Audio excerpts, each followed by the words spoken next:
بسم الله الرحمن الرحیم و به نستعین. عزیزان محترم، قرآن ته کستر کې وغړوي، حدیثو ته، د معصومینو سنت و سیرت ته اتفاق اتحاد وحدت باندې انتهایی زور ورکړی شوی دی، واجباتو نه ګڼلی شوی دی چې وی معاشرې کې یو واجب کار مؤمنینو منځ دا دی چې هغه اتفاق و اتحاد سره زندگی تیره کړي. دې حوالې څخه زه مختصرا یوې آیې ته اشاره وکړم چې کله موسی پیغمبر پروردګار عالم کوه تور ته وغوښتلو چې هغه ته صحیفې ورکړي، نو واپس کله راغللو عجیبه حالت یې ولیدلو. ذمهداري خپل ترزوي ته ورکړې وه، هارون علیه السلام ته، چې د دغو خلکو نګراني کوئ، ما جانشین یې ته. کله راغلو نو ویل یې ده چې سامري ګوساله جوړه کړې دی، غوڅکای چې هغه یې سونې نه جوړ کړی و چې هغه پرستش کېدو، هغه عبادت کېدلو، هغه ته به خلکو سرونه ټیټول. نو خلکو ته ویله چې قرآن آیا دی هذا الهکم و اله موسی، سورې طه 88 نمبر آیا چې دی تاسو پروردګار دی، موسی پروردګار انده دی. دې ټایم کې موسی پیغمبر ډېر سخت غوسه شو، اخذ برأس اخیه یجره، دی خپل ورور هارون یو ترز وای هارون یې سر نه روانې و، کاش یې کو څه ویلې دسې داسې شوي دي، خال د ویلې داسې پرېښلي دي.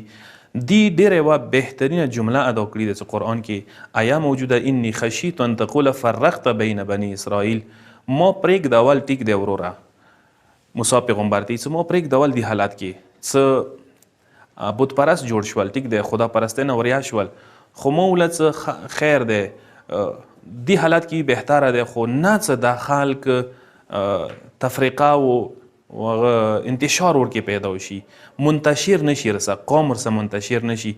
یعنی یوه نتیجه ته نخستی شو چې ګوساله پرست یعنی بت پرستی کې څه وو، یعنی که متحد و دا ډیره بهتره ده، تا پوزیشن مضبوط ده، تا داسې انسان خدا پرست جوړ شي او خپلو منځو کې لانجې دعوې جګړې وي، تفریقه خدای نه خوښوي، پروردګار عالم یې نه خوښوي.